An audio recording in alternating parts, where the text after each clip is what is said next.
Okay, so it's 2 o'clock, and I'm kind of one of those people that likes to start when we're supposed to, and I like to end when we're supposed to or before. Like I don't mind leaving early. I just don't want to be over, right? So I'm going to see what do you guys see? Do you see the screen playing? Yes, Okay, so ma'am. I'm Charlotte Green, and I am an assistant professor at UCA. Been there for 4 years. I was in Macomb Public School for about 21 years before, which is where I worked with Tori in the Macomb Public School District. And so really excited to just spend this time with you. So thank you for spending your summer going out. I don't know if this is your first session or if you've been to some of the other ones, but what we're going to talk about in this session is just kind of parenting styles and also a little early childhood brain research. So some of you, if you know me, you know that I am a crib to college kind of person. Like I think that there's conversation that starts early on. When you look at the brain research, it's definitely crib to college. And so what's happening in the womb, what happens when the baby pops out, those first few years of life certainly sets the foundation for that K-12 space. And that K-12 space sets the foundation for that college space. And I don't believe that they operate in isolation.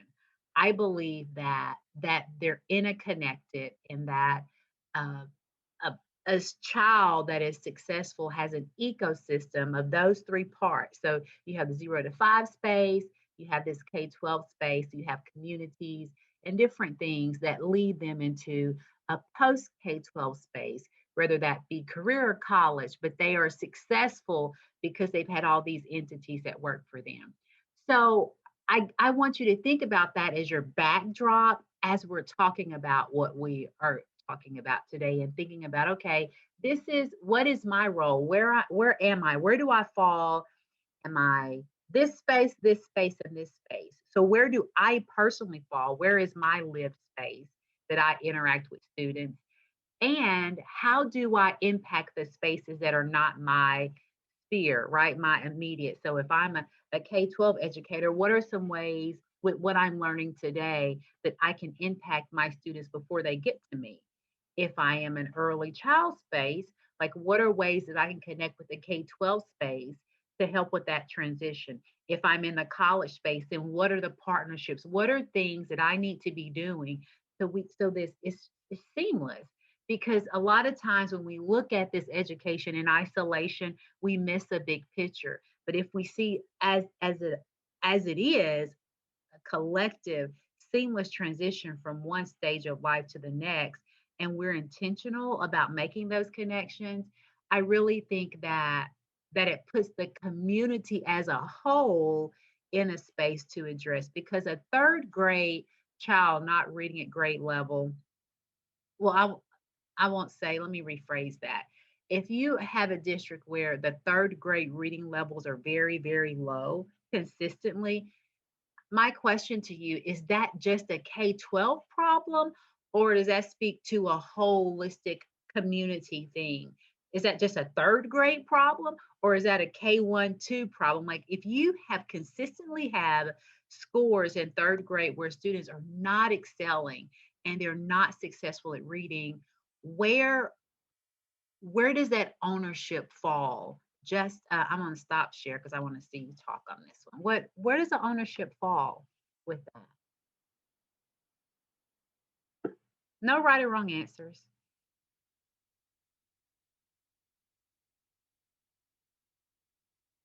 I am one of those people that like you to talk to me, by the way. So I'm not going to ask you to turn your camera on. I generally would, but I'm not going to do that today. So if you can talk, what do you think?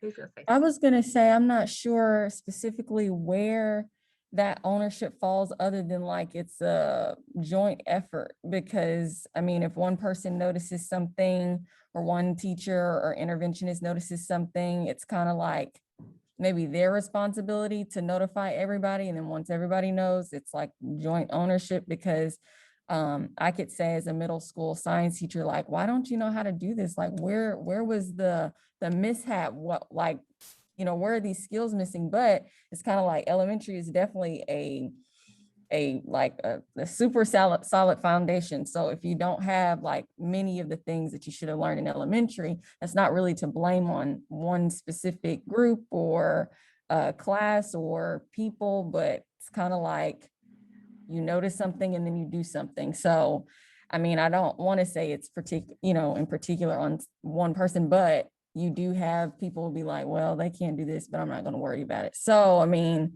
lack of accountability just in general, I would say. I don't know if that answered your question. Yes, I did. Thanks. Hey, it's good to hear you again. Yeah, I had you in a few classes. Yes, ma'am. I'm going to agree with Candace definitely that it's more complicated than just saying, one person or one small group is responsible. I mean, without more data, I think you would have to kind of work backwards, starting with the community. Is the community getting what it needs? What is this demographic population? Are they getting enough to eat? Do they have safe neighborhoods? And I think you need to collect data from the community and then working downwards. Where are we in kindergarten? Was there a huge gap in learning because of a pandemic? But yeah, I think it's a lot more complicated than saying it's just a small group of people that's responsible. Like you said, holistic, because the whole school is responsible, because the community is responsible. Yeah, Does that that's make sense? good. Yes, excellent. Yep. Yes, definitely. Anybody else want to chime in? I see some agrees. And so basically you're all saying that it's shared, and that's the truth. It is shared. But sometimes we don't feel like it's shared, right? When those numbers come back and it's your kids in your classroom, it doesn't feel very shared, does it? But the reality, it is shared. And so what this session is just talking about, just from a standpoint of a brain research, from a parent standpoint, and how we can connect with the parents, because they share, we share, community shares, we all have to do our part. I think of it like a seesaw. um you know how you ever, so let's kind of, I'm going to take you back to your elementary days and you're riding on the seesaw. Like, how fun is it when it's not balanced? Like, you're riding with somebody and it's not going up and down. It's just like this, right? They can't make it. There's nobody there, or the weight is off balance. It's just, it has to be a balance, or there is no seesaw. You have somebody sitting here and somebody up here, and then maybe you can do it, and then it goes like this, but it's just not fun, right? And that's how we have to think of this whole ecosystem of education. We got to figure out the balance and understand that it is a balance, because when we look at it in any other, with any other lens other than balancing it out, we start blaming. We take specific information and research for parents, or research for classroom teachers, or research from communities, or research for free and reduced lunch. We take all of these little snippets of research and we say, oh, that's the problem there. Oh, that's the issue there. Oh, now I know what the issue is. And it's easy to do when you get research as a snippet. So I say that because that's not what this conversation is about. We're going to look at research from different things from a parent standpoint, and it's easy to say, oh, what, now I get it. But that's not what it's for. It's for us as educators to understand the role of how we can impact that, so we can be better partners in that, right? So with that said, let me just go to the first slide and kind of go what we're going to talk about. Okay, so we're going to start these three different things. So human development, brain research. We're just going to talk about what's going on in our heads in the early years. We're going to look at a 0 to 5 perspective. And then we're going to talk about parenting styles and achievement. I did a study years ago, but I've actually, we redid some numbers on it just recently and just had some different conversations about it. So I'm going to share some data from before. I'm going to share some different things that we just recently emerged from that literature. And then we're just going to talk about, what does that mean? Like, so what? This is neat information, but what actually does that mean? And so that's the part where I want you to think about, who am I? What's my role every day? And how do I impact these other entities, that shared responsibility? I can take ownership of mine. That's the first step. But then it's like, okay, I take ownership of mine, but I also want to make sure that I'm a good partner with others because that's where it works. And so this the goal of this is to give you information to help you be good partners with others to see how you can impact other lands. So we're going to start with this chart. And many of you may have seen it. This is not a new chart. This research came out. I mean, this is 2021. So this document, right, is 20 years old, but it's still very um, relevant. So when you look at this, I want you to see at the bottom where it's -8 to -1. That's in the womb. Then you have the months, which is from 1 to 11. So that's the first year of life. And then you have the ages 1 through 19 at the end. And so what this is human brain development. This is basically the trajectory.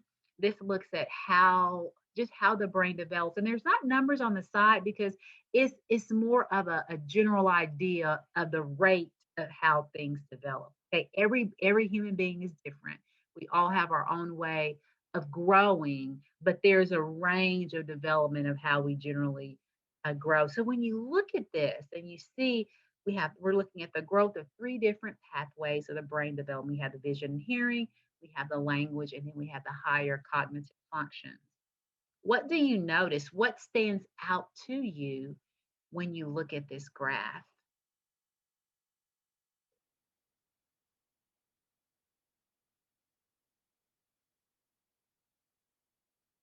That a lot of it's occurring during the first year of life. I mean, that first year is huge. Yeah, a lot of it occurs in the first year of life. Look what happens in the first 11 months. What else do you notice that kind of, or do you have any questions that when you look at this, what comes to the top?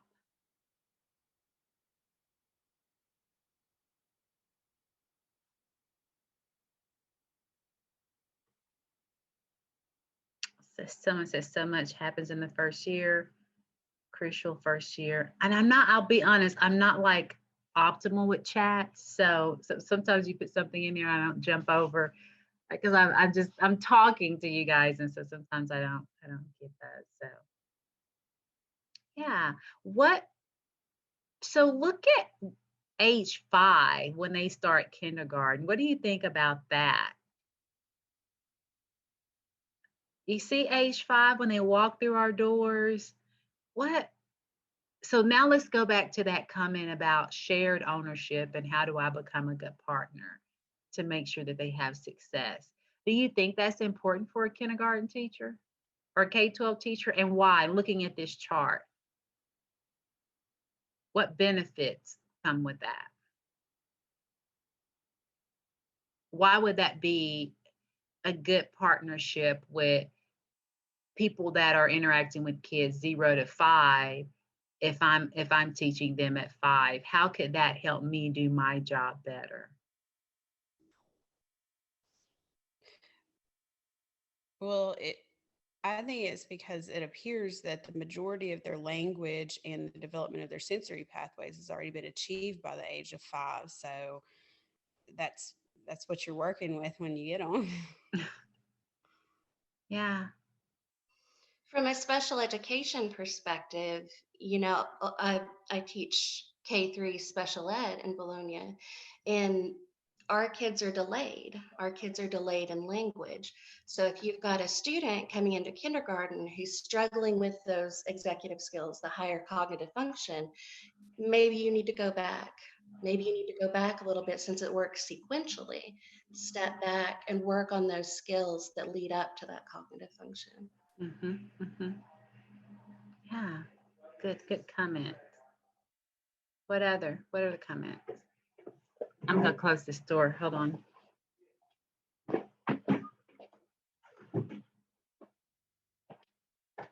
Any other thoughts? So look at this. What do you think of this next slide? Let me show you this one. So we talked about 0 to 5, you saw that first year of life, what was going on. So let me go back to this.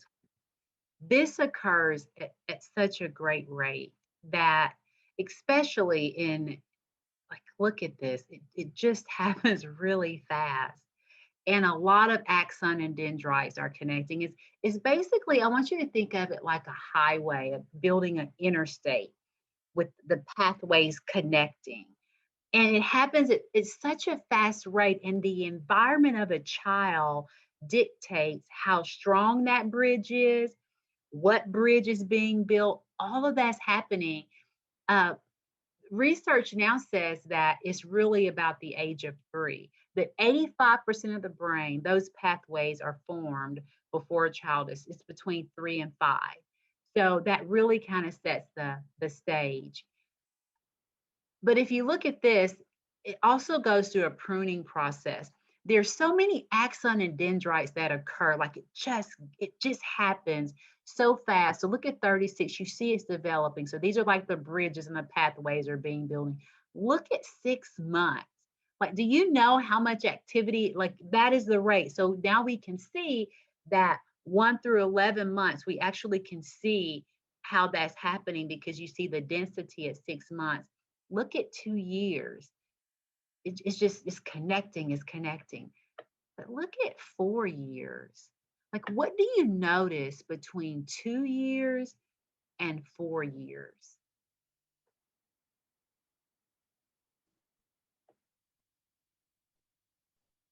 It looks like they've lost a lot of those connections, like they've digressed. That's actually, so the brain, and I didn't know this until a few years ago, but actually, it, those rates is so much, so many things are occurring. The brain actually prunes itself at around 3 and 4. So based on this research, these are actual brain synapses pictures, so you can see at age 4. So what happens? What's going on at 3, right? And we're just going to throw this number out, but it's a range. It may be 4 for, maybe 2 for the kids. But what's going on around that time, still all before 5, is that it's almost like use it or lose it.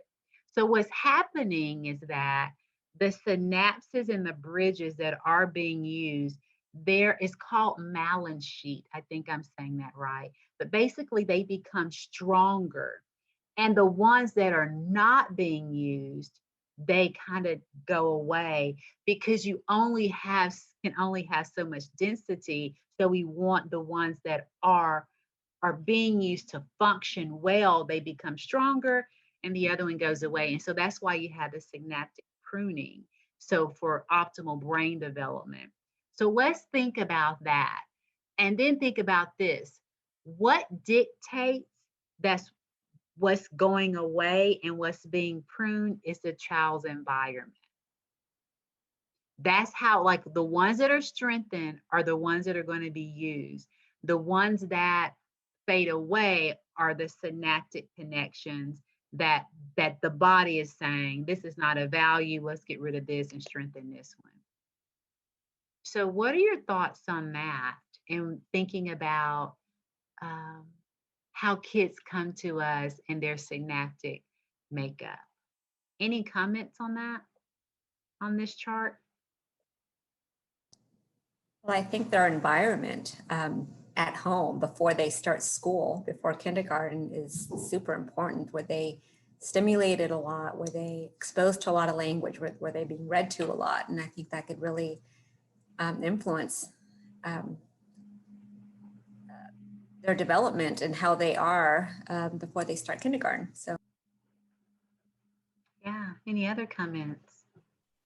I think it also says a lot about how the importance of pre-K education. I worked at elementary school, and I know each year in kindergarten, you can tell the kids who have been in, maybe a pre-K program that really focused on a lot of different skills, and those who maybe were at home in an environment where they weren't exposed to a lot of different things. And so you have those gaps. You can, so this makes sense, doesn't it? You almost can see it play out in a child's ability to communicate, how they interact with each other. You almost know which ones were strengthened and which ones were not. Is that safe to say? Yes, Yeah. exactly. We didn't have a name for it, but it makes perfect sense, right? So this is also where the research comes in on violence in the home, or like toxic stress syndrome and all those different things. How sometimes the kids can be exposed to things at a younger age, 2 or 3 or 4, and then when they're older, you see these different things come out. That is a connection that was strengthened there, right? Whether it be violence, like even they say video games and or reading, right? Where does a love of, like if you have a child that's being read to constantly and looking at pictures and that language is occurring, what that lets you know the synaptic things that are being strengthened. So it's all important. So I have a video I want you to look at. So we're thinking about synaptic connection, and this is not a conversation you have with parents. Like you don't sit down and say, okay, we're going to talk about axon and dendrites. We're going to talk about building pathways in your child's brain. Like parents don't sit around and talk about that. We don't really sit around and talk about that. But what we can do is think about, have the knowledge to understand that piece and know how do we create those environments to build those connections for our families. So this next video is from that standpoint. It's called Serve and Return. And I'm just going to play it so you can see it. Let me know if you see the video, because sometimes you have to stop the screen and start at another place. What do you see? Still the Serve and Return? Now you see me. Okay.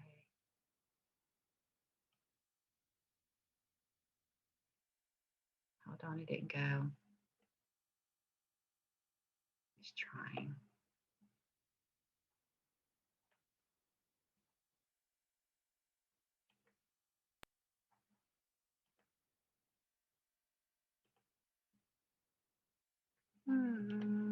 Here we go.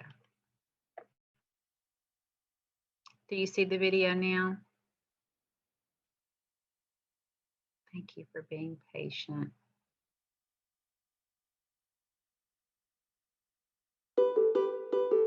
Can you hear it? Did you know that you can help build a child's brain? Those are bananas. Everyday interactions can have a big impact on developing brains throughout childhood, starting even before babies can talk. Scientists call this serve and return. Like a game of tennis or ping pong, a child serves by showing an interest in something, and the adult responds in a supportive way. Finding moments throughout the day to do it is easy and fun, and you'll be building strong brains. You can use 5 steps to practice serve and return with any child. Step 1, share the focus. When a child is interested or curious, you can see it. What's this? It's a stroller. Watch this child look at something in a book. Right there. Pointing shows interest. Cow. So does making a sound, like this child. And mom is paying close attention. See baby moving those little arms and legs and focusing on the ball? That's a serve. The key is paying attention to what the child is noticing. Oh, you like those guys too? Look at Grandpa sharing the focus. By noticing serves, you will help build curiosity, and you'll strengthen your relationship. Step 2, support and encourage. You can return a child's serve by saying a word of encouragement. That's right. Pretty good. Watch Grandpa return this serve by saying thank you. Yeah, thank you. Even a facial expression can encourage a child. Orange. Or emotion, like this mom dancing. Time. A. You can also pick up the object that the child is pointing to and bring it closer. We need help to sit her down. Things like helping and playing with the child let them know that their thoughts and feelings are heard and understood.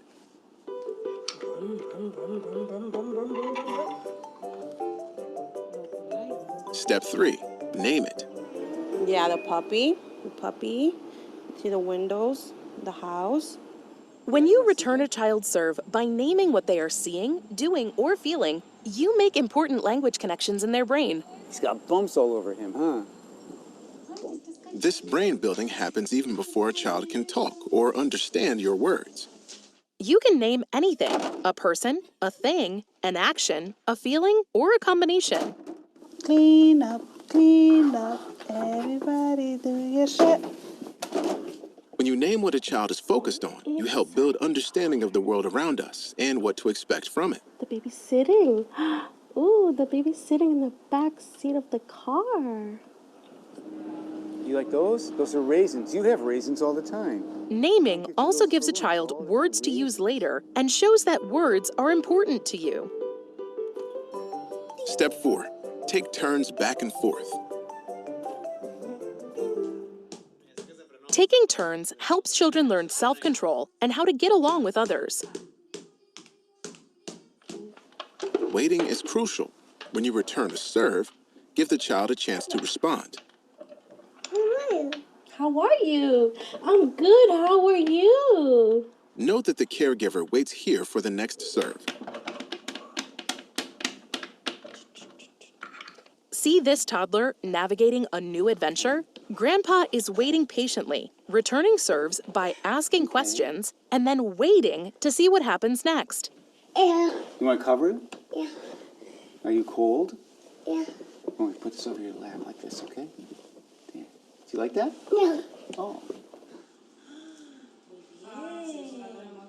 By waiting, you give the child time to develop ideas and build confidence and independence.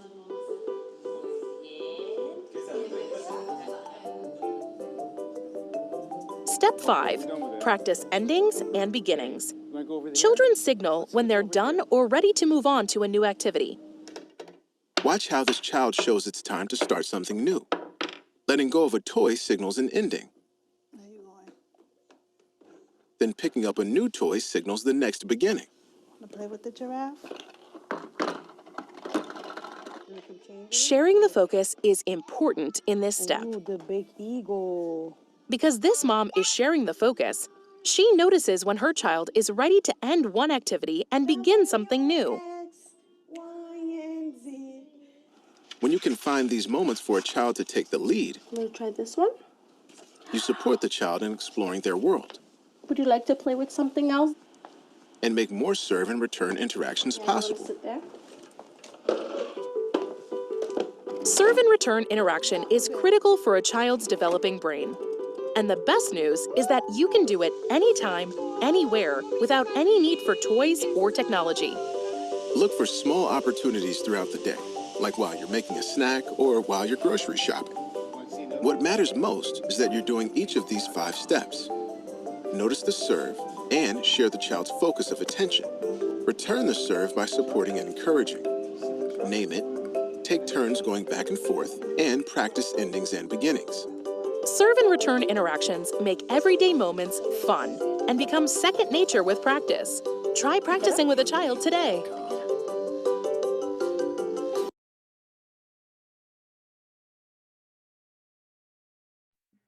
So serve and return is the term used that we talk with parents about building axon and dendrites. Like axon and dendrites, all those different things, that first part, that's like our teacher talk, like that's understanding what's happening. You can put that out and share that information, but the heart of it, if they are engaging in serve and return, then that's the environment that's building axon and dendrites. What's being served in return, that creates the atmosphere. And so now let's think about that. What are your thoughts about that video? What do you think about that? I see someone said, I'm wondering how the impact of cell phones on young children in our lives. So I've noticed a lot of interaction. That is a great question. That's a whole different other PD. And it's very true because before, a lot of times you would see this serve and return. The research showed that there is a correlation with serve and return to income and education, different things like that. Like there's gaps, but now parents are just putting these in front of their kids, and they think that's the same level of serve and return. There's actually research, even if it's academic stuff. Like we think, okay, they're learning their alphabet, they're learning those different things. It's not the same axon dendrite build as it is them actually interacting with an adult. And so there's more and more research coming out about technology is great, but it is not a replace for serve and return in building optimal development of that chart that we looked at. It doesn't build up at the same rate. So it is having impact. And we see that now. I mean, I just wonder, because when we think about kids coming in kindergarten, the number of children that are already signed up for counseling services and needing certain things, the percentage is so much higher than it used to be when they came into the school system. And I just wonder, like, how is technology playing on that environment and stimulation, and how students, that growth, that axon and dendrite, what connections are being connected and what are not, and what does it mean when you have such a strong technology? Like, what is that doing in development and how they interact and attention deficit? Like, I don't know, but it really is a good point for us to pause and think about. Okay, this is fundamental pathway building. What are they doing, and how is technology impacting that? So great question,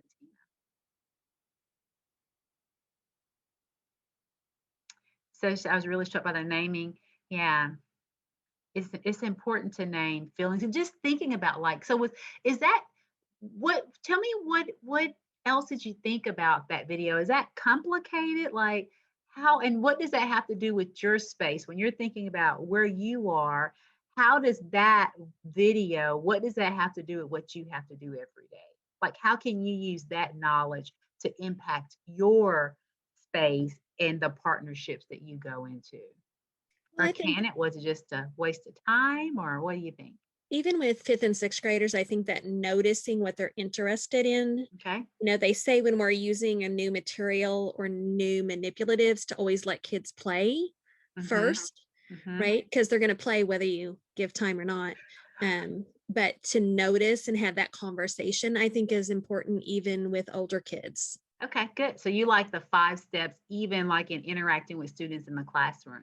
I think so, like paying attention to what they're noticing. I mean, I'm thinking about even like when you take them on a field trip and noticing where they're drawn, not just where we're planning to go.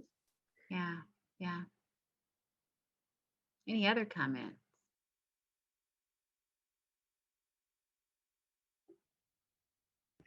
I was gonna say, from your previous comment about like, what do we think about the video about like basically the child bringing something to us and then us responding.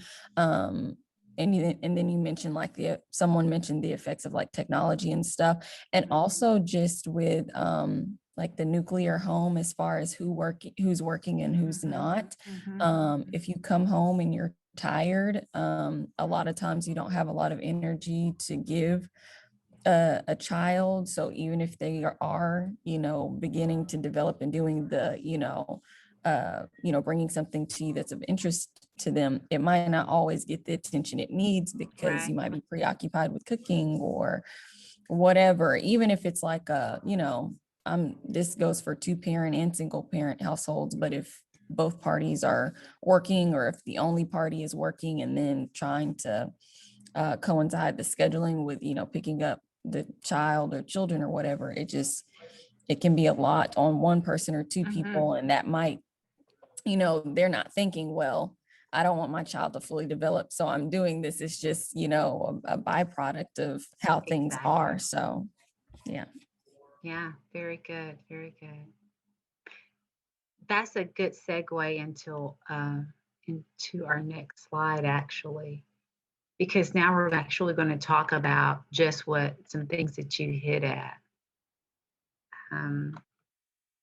So parenting styles. So There are three types of parenting styles. There's authoritarian, authoritative, and permissive.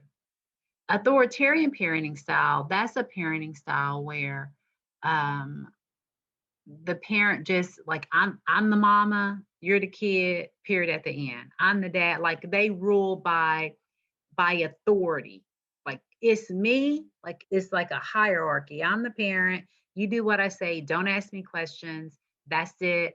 Period at the end.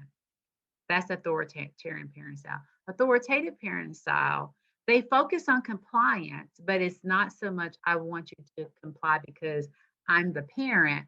I want you to comply because I want you to understand why I want you to do this. There's this understanding and authoritative, and they're very intentional about, okay, I want you to do this, and this is why, and they automatically go into this conversation. Authoritarian parenting style, sometimes they may go into conversation about wanting you to understand the why, but the position is so important. It's irrelevant as to why I asked you to do it. You do it because I asked you to do it, right?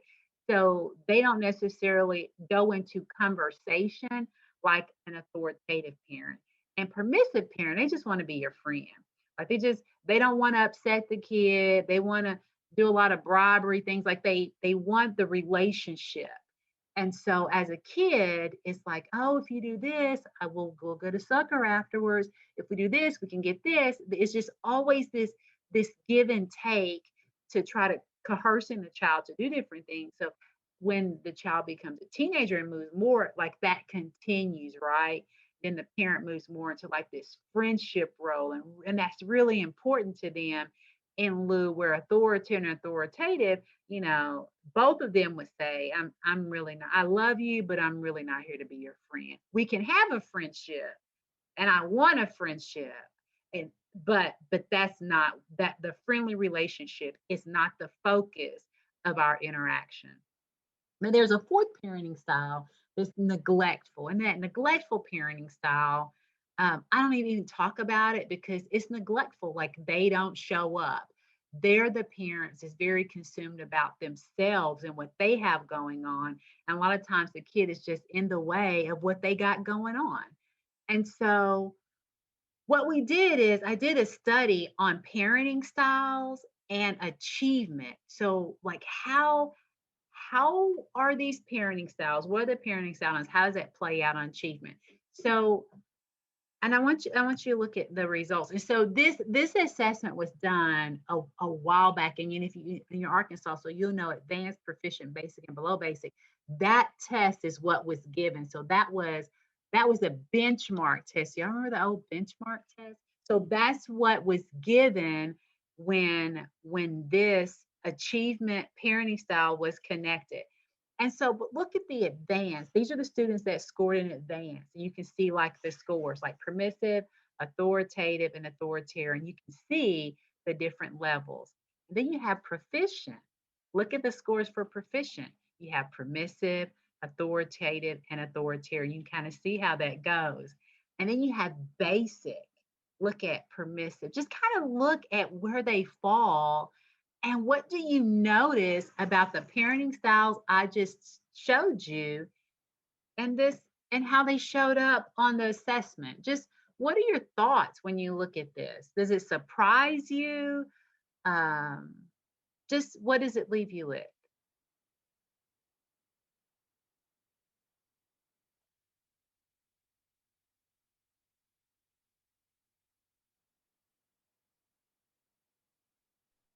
I would say I don't think it's really surprising because I feel like, we were talking about the authoritative parent, what they're trying to do also when you're talking about helping your children understand, that's cognitive development. And so when you're teaching them how to process, how to understand, how to do some critical thinking and thinking about, well, why are rules just with those rules in general?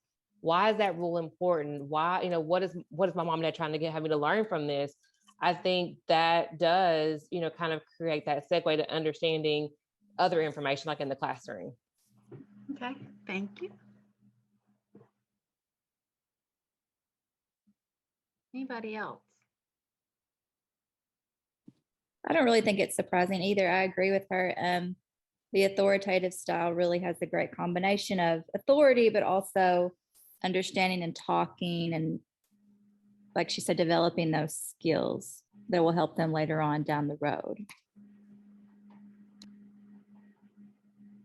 And I think also looking at that authoritarian style, it's really not surprising either that those children, that those children that have that their use that parenting style are in that below basic category, because again, you're not really teaching any reasoning or anything like that in the home. And if a lot of that's happening prior to 5 years old, and they spend their whole life not really being given the opportunity to problem solve and reason, they're again carrying that into the classroom.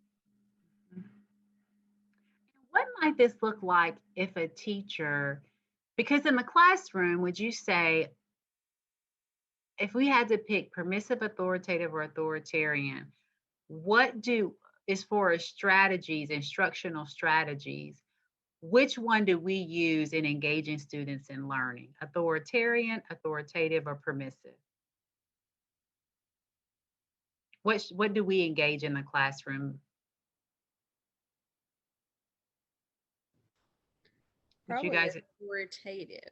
Yeah, because we put something out there and we want you to engage with and talk back, right?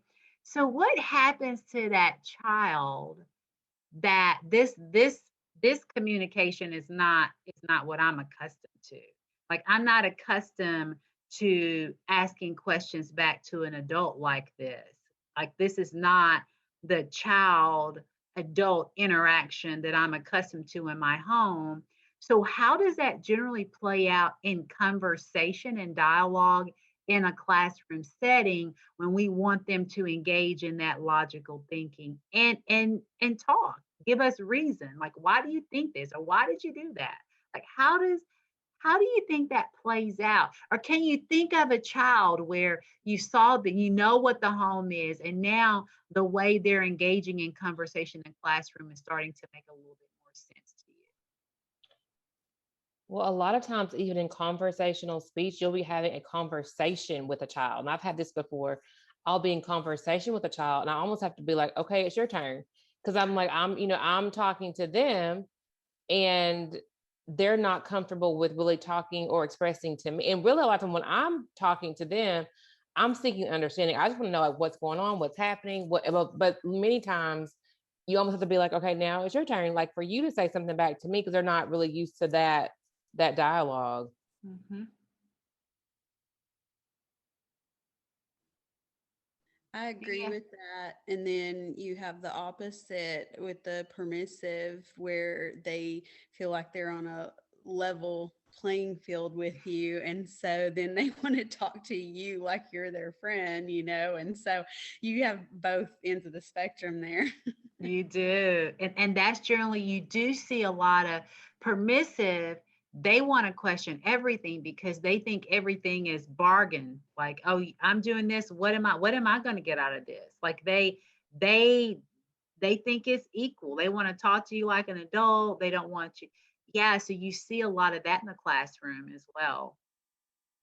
What do you think we have kids now think we have a lot of combination of a permissive, authoritative, and authoritarian, or do you think we're seeing more of one than the other in the classroom? When you think about your kids, what do you think you're seeing that they're coming from? Is it a mixture or is one standing out more than others?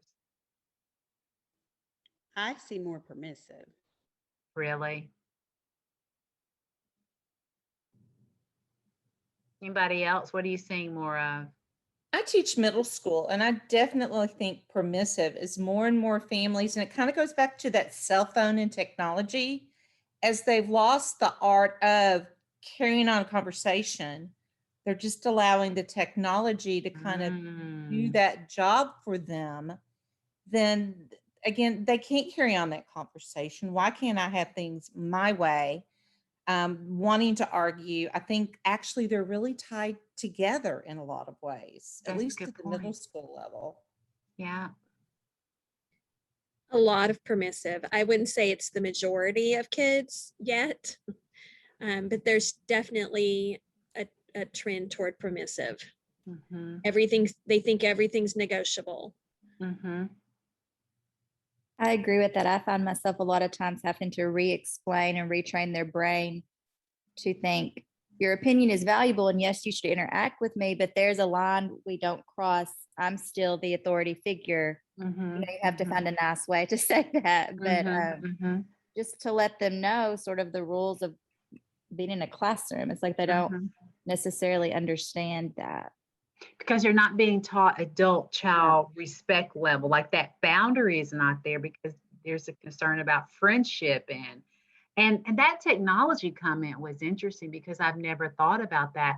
I wonder what that role is playing in this increase of permissive parenting and then a lot of younger parents. And it's just a lot of different things, but it's good to know like what the students who are in your classroom, what they are accustomed to, because that interaction will be a good jump start for you to have a foundation as to how you need to get them where they need to be, or it gives you understanding while they're responding. Why are they not engaging? Is this an uncomfortable conversation? Because a lot of times what will happen, especially with little boys, if they feel like they're not accustomed to this exchange from a logical standpoint, then they'll just act out because it's way cooler to just be the bad kid than a kid who can engage in conversation. So they'll think, well, and they'll just act out to try to detour the conversation to something that puts them in a more comfortable zone because they're not comfortable with authoritative interaction from child or adult because it's not the interaction that they receive at home. And you ever heard a teacher say, well, you just got to talk to them like they talk to them at home? That is, it's not a good strategy, but what they're saying is that they recognize that this is how this is how the parent is talking to home, which is authoritarian, that authority. And so instead of them introducing authoritative and trying to get the child to be comfortable, they act like they feel like the parent is acting at home and they clamp down because they see that the child responds to that, right? You ever seen any of that happen? You ever heard any of your coworkers say that? Because surely you haven't said it. So has he ever seen that before? Well, and I also think that works the opposite way too, because like what I'm finding too, like I think children are more aware, not that they shouldn't be, but I think like there's an expectation that they have on certain things and how they should be treated. And so I feel like culturally, I feel like as just a group, we've become more permissive in a lot of ways, just because I feel like, I don't know, it's just I feel like kids are just way more aware of like their rights and those types of things. They've probably been, feeling that way, and not that they should be treated respectfully, but I think like, it's just entitlement. The word you're looking for is that's a perfect word. It's entitlement. I feel like they have certain expectations of the way things should be, just in general. And I think that we as parents sometimes, are kind of caving into that pressure culturally. Because even for myself, I'll tell myself, I have a 12th grader and a 6th grader. And I think my interaction with my 6th grader has been different. And I know I'm older at this point too, but I feel like there is sometimes more negotiating. I'm like, whoa, I'm still the parent here. Like, why am I negotiating with you? Where with my 12th grader, I was like, I'm not negotiating. This is what we're doing. So I feel like, I don't know if it's I have to check myself with that sometimes as a parent, but I think there's a cultural situation. And I think our kids are more entitled to feeling like they have the right to be negotiated with. Yeah, that's a good point. So look at this next slide. So we did a correlation on achievement, the parenting styles and achievement. So there's authoritative, and permissive, authoritarian, and permissive. And you can see the authoritative was 0.4 and authoritarian and permissive were both negative. Now correlation coefficient. So sometimes I show this slide and sometimes I don't, because in order to say it's statistically significant, it needs to be at least a 0.5. So none of these show from a parenting style on this test, but we did some other ones, that showed that it was statistically significant. But I think it's interesting to look at this to see that authoritative and permissive yield negative impacts, and authoritative was the only one that yield positive. So when you combine them, it's just good information to talk about, and maybe some additional research needs to be done in that. The other thing is that we did is we looked at parenting styles in different families. So I wanted to see, was there a difference? And so like I looked at Black families and parenting styles, I looked at white families and parenting styles, and I looked at free and reduced lunch.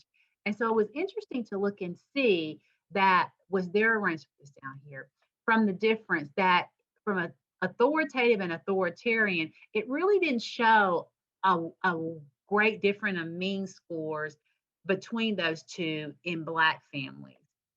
It was like 1.886.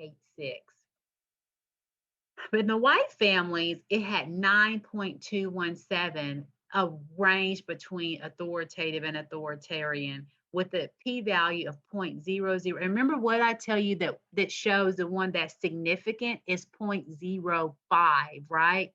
So so culturally we can look and see, okay, there is a statistically different between these two in the use of authoritative and authoritarian parenting style. Whereas in the white families, you're going to have more of a higher range of authoritative. The other thing is, so we'll talk about like what does research say about that a little bit, just because that's a whole nother conversation. But I'll just kind of tell you that right now. So one is because I dived more into that. And what was interesting is that when you look at historically in Africa, and it's mostly all minority cultures, and I use all scarcely, but it doesn't matter if it's Black, Hispanic, Asian, Korean. Most minority cultures have a higher authoritarian, and those countries are authoritarian. So, like in China, it's more of an authoritarian country. So the families are going to have more authoritarian. Well, the school system and the families are like that. So there's not this there's not this mixed match that we were talking about earlier in how students and parents and teachers and parents interact. It's like there's an expectation. In America, authoritative is valued. Authoritative parenting, authoritative teaching, authoritative interaction. You said that dialogue it's just valued and is embedded in a lot of our educational systems. But historically, when you think of just the history of Black families in America, authoritative parenting style was not an option. I am one of 15 children. I have 11 brothers. And my parents raised all of us. They taught us in the mindset, you respect authority and it's a period at the end. There is not a whole lot of conversation about why you have to do this. You don't have to understand why you have to do this. This is what you do. And it was very much like that. Why was it like that? Because let's think about the era that my parents were reared in and the environment of how you do what you're told by authority. And so it's just embedded. Like there was no rationale between colored and white faucet. This is not the time to engage in conversation. Well, sweetheart, this is why you have to drink out of this one and not this one. You didn't have those kind of conversations culturally. This is the one you drink out of. This is the one you don't drink out of. Don't ask me questions. You do exactly what you're told. And then we go home. It was so embedded in the culture to keep the kids out of harm's way. Because if you got out, I mean, think about how many little Black kids were harmed because they didn't understand, they didn't have the rights to ask questions. So it's so deeply embedded in African American Black culture that it's just, you still see those remnants of authoritarian, especially if you have like grandparents or someone raising their younger children, it's really going to be heavy. Now, so I'll tell you, like my child may say, oh, she's more authoritarian, but I think I'm more authoritative, right? So, but culturally, like as time has changed and the environment has changed, Black families, they haven't had to have that intensity because we can engage our children in these conversations. But then there's a layer of no one, black or white, people don't sit around and say, well, what's your parenting style? Well, this is how, we just do what pretty much was done to us or not done to us, just kind of depends on the outcome. And so there's some level of confusion that happens. Well, I could say that to my mom. Why can this child say that to me? Well, it's just different segments. And so you have that cultural dichotomy that's just kind of going on within that which is why there's no difference statistically between authoritative and authoritarian. If I had done that test probably 20 years ago, I bet the p-value the other way, authoritarian and black, would be way higher than it is. So, but this is like middle school parents. And so it's just kind of like, oh, how do we do this? This is what was done to me, but why can't they ask me why? Right. And so, and for families that were not white, they didn't have that they had to deal with, right? Did I say that right? The white families, they did that culture, they always were able to have that conversation. So that's kind of speaks to why you see that. And the other thing that I thought was really interesting is that there was no significance whether they were free or reduced lunch. It didn't matter if they were free or reduced lunch. If you were free or reduced lunch, and you had more of authoritative parenting style, your child done well. If you were free and reduced lunch, or if you were, it didn't matter. The way that the parent interacted with the child trumped whether they were on free and reduced lunch. And not saying that free and reduced lunch doesn't impact. We know because there are a lot of different things in that poverty brings, but statistically, in this, when you just look at that and pull it from parenting style, it was not statistically significant. It overlaps often because so on the next slide, let me go. I think I pulled that. So let me just kind of talk more on this. You also have a higher level of authoritarian in low income, but it's more of what someone was saying earlier about you're tired. If you have 3 jobs and you're coming home, you're not trying to explain, like you default to authoritarian because you just want them to do what you need to do. So because you just can't, it takes a lot of energy to engage in those conversations. So what are your thoughts? I'm going to just stop right there and let's have a conversation on all that I just threw at you. I think also on when you look at families where, like, my mom was a single mom, and I would say that she was more authoritarian when we were younger, because when she got home from work, she was tired. We were also on our own a lot, and you just had to follow the rules so you could be safe. Like if she said, you're not supposed to go out in the neighborhood when I'm at work, then you didn't go out in the neighborhood while she was at work. And you didn't question like, well, wow, like it wasn't it wasn't a time. She wasn't authoritative about that. Military families are often heavy authoritarian as well. Yeah. And especially like we have 5 children.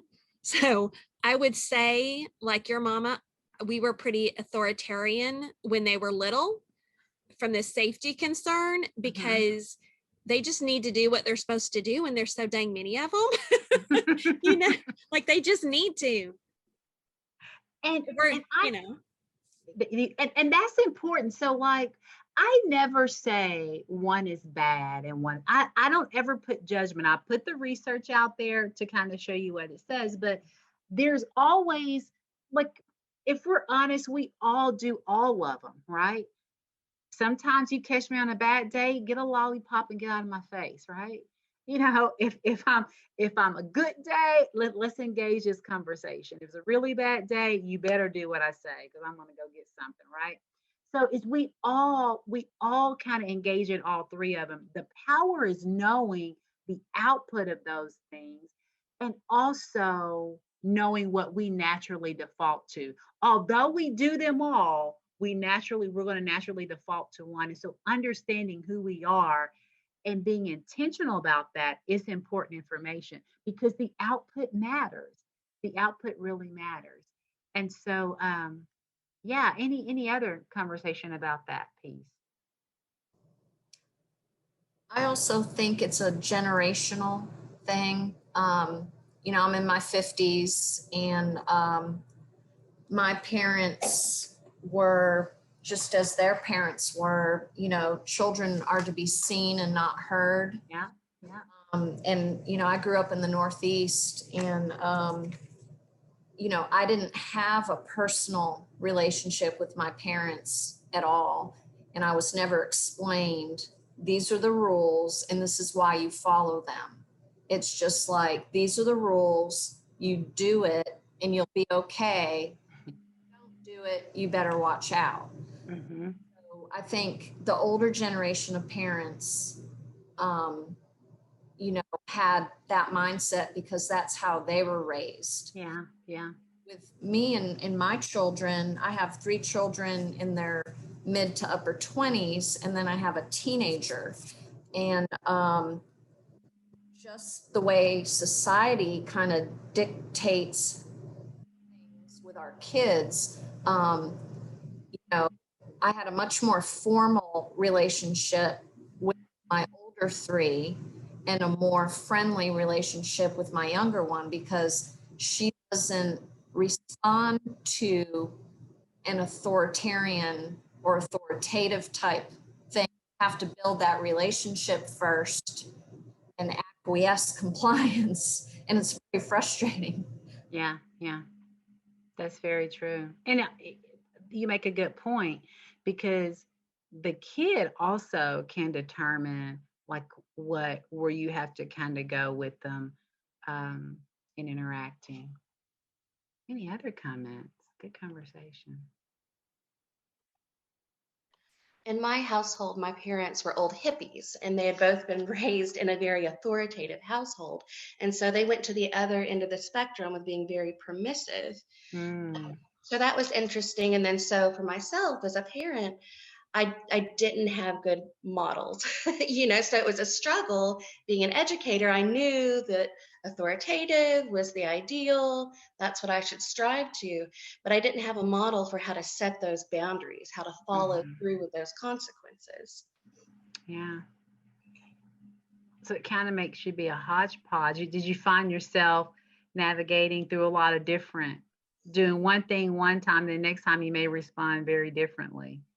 Yeah. Very much so. And I realized that was hard for my kiddos. My middle is neurodiverse.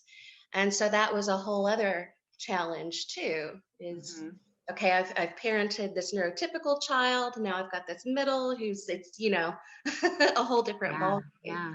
Yeah. Good information. So let's see what our next slide.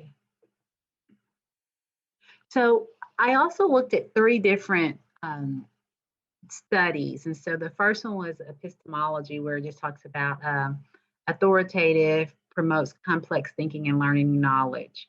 Authoritative promotes vocabulary and it promotes self-esteem. These are 3 studies that's saying that this is the output. Remember I told you that we all do all of them, and it's not our job necessarily to say this one is bad and this one is good, but it's just informing, like knowing. And I think as educators, we can easily see why this authoritative one is going to promote complex thinking, why it's going to increase vocabulary and logic skills, and why is it going to promote higher self-esteem. And so what does this mean? Like, how does this information support what should be your mission? How can you strengthen parenting capacity to better support your programs? And how do you support a positive pipeline to college? How do we go from crib to college? Going all the way back to what I said before, like I'm a crib to college kind of person. Like we started with this brain research.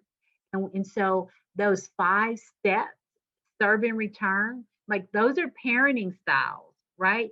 That's authoritative all the way. But authoritarian is important because let's say if I have my child, I'm getting ready to cross the street and I say stop because it's traffic, they need to stop because of my authority. That's not the time for me to have to engage in this long conversation to convince you not to run out in the street, right? So I'm not saying that one is bad and one is good. I'm saying that if we just have the one, if all we're teaching them is to stop and we never engage in conversation, then the research shows that shows up in K-12. it shows up, it's going to show in their ability to think complex. They're not going to be able to engage in logic. And oftentimes it impacts their self-esteem because they've been just beaten down, do this, do this, do this for so long. The first person that gives them a voice sometimes is an unhealthy space. And they want that voice so bad, they just go with it because they never had voice at home. So thinking about those different things, thinking about your parental involvement and engagement programs at your school, how can you use this information to help build shared partnerships and trip to college? So let's just kind of think about, what does all this mean for you?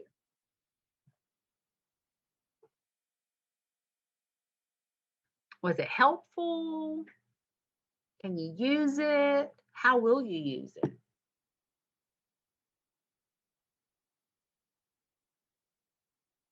Well, I think one thing too that probably has to happen in schools, particularly, like, is really shift the narrative as far as like really, I mean, I know a lot of times in schools we say partnership, but a lot of times we still don't always, we don't always walk that, you know? And so really, I think just shifting the narrative and really getting parents to understand that they are a critical part of this, like the school. I mean, that we're all critical stakeholders in this. It's not just the school's job. It's not just the parents' job. It's not the community. It's everybody's job, you know, to take care of these children and take care of our students. Very good. Very good. Anybody else?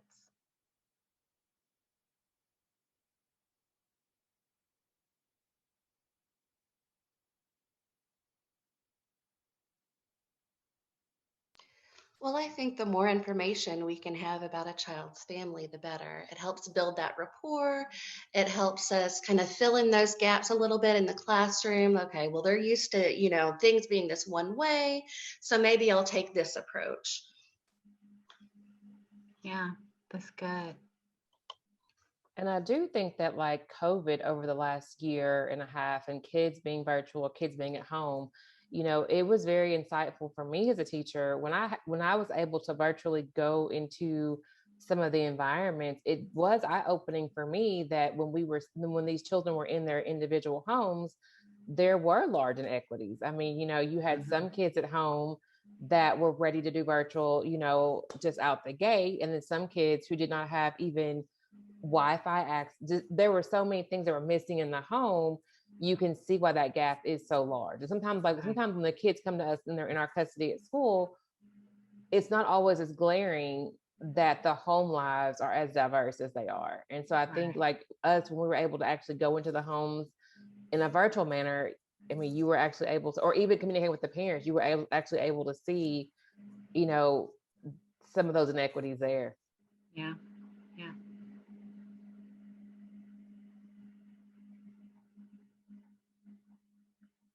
Good deal. Okay, so I want us to think of one word. So I want you to think of, we talked about the brain research, the axon dendrites, and just how we build those different capacities. We talked about the pruning of the brain. Then we moved into serve and return, because interaction is all about interaction, our parent, adult to child interaction, whether it be parent to child or student to child. We also talked about specifically 0 to 5 and how that plays out. And then we moved into the parenting style. We talked about the three: the authoritative, the authoritarian, and the permissive. And we looked at research, how that plays out sometimes. And so we can kind of see how, when we think about the brain research and the serve and return, you can kind of see the connection with the parenting style and how the parent is interacting, and maybe why the output of those test scores were the way they revealed themselves. And so just taking all those things in, I just want everybody to come up with one word. You can say it, you can put in the chat room, but just kind of as we're leaving, thinking about just where you're sitting at with all this information. So let's go with our one word. So you can say it or you can put in the chat. The one word as to what you're thinking about the session, and I would say that your thoughts about the session and the information. Mindful, taking turns, mindful, informative, reflecting.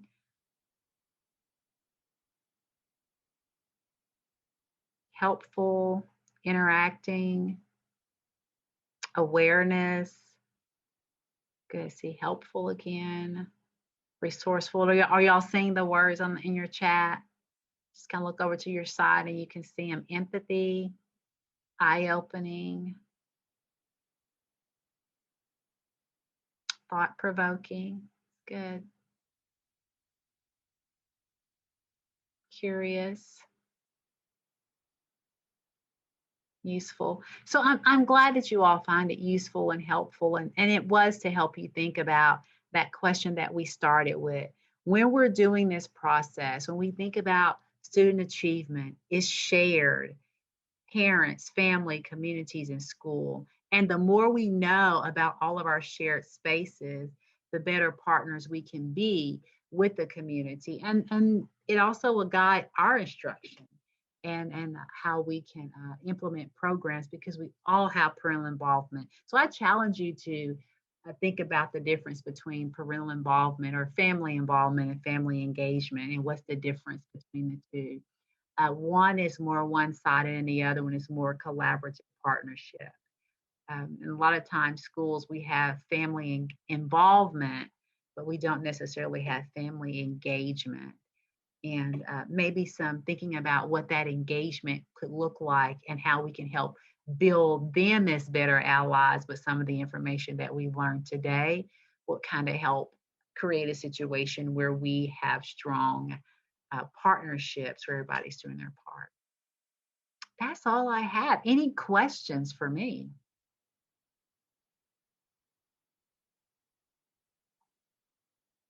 No questions? Okay, well, I hope this session was helpful. Thank you so much for joining me. And it says we have more sessions available. And there's also, this session is recorded. And so, Melissa, where will they be able to find? If you look in the chat, she'll showing you where the different things you can find it. Your certificate, attendance, all that good stuff is in the chat. If you have any questions, thank you for joining me. You guys have a great evening.